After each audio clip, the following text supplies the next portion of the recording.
Well, today we're going to talk about symmetry and groups. These ideas are some of the most influential ones in they have been some of the most influential ones in physics in the past century and this one too.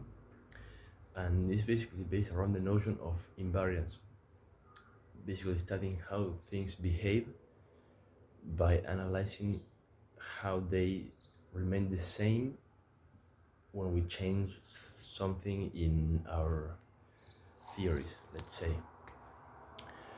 These concepts are very important because through the mathematical theory of group theory, we can analyze a lot of facts that will follow from the symmetry, because the symmetry will be generated by certain mathematical objects that compose in a certain way, and we change some parameter in the theory and then we change it in another way, and this is equivalent to changing it in yet another different way.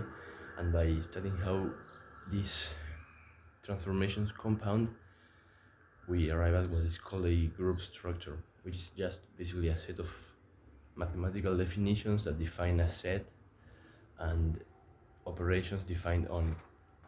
And this is such a rich subject that has so many results in it that physicists have basically borrowed the entire framework of modern physics basically from these symmetries and group operation theories.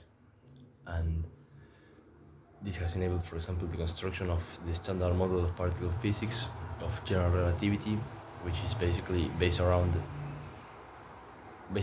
the main and maybe even only concept in general relativity is that of space-time invariance under coordinate transformations and Lorentz transformations, which is just basically a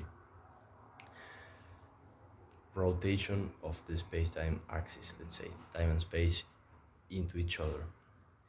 So yeah, just want to mention this very pivotal concept, and we'll go more in depth into it as we go along.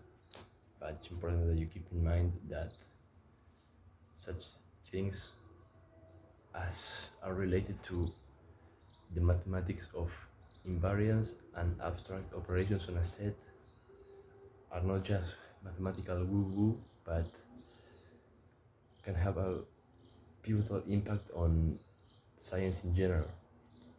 This is something that happens a lot, really. Abstract research in mathematics leads to progress in theoretical physics and then experimental physics, and it happens even in areas of mathematics that are maybe not even related at first sight to anything physical.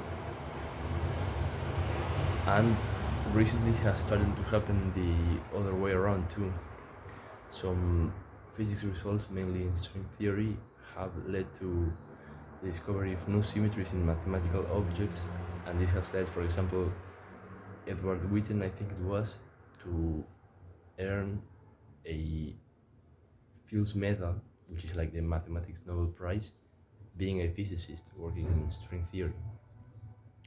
So here I just want to mention this concept and the importance and interrelation of mathematics and physics, and how abstraction is actually studying the world in one way or another.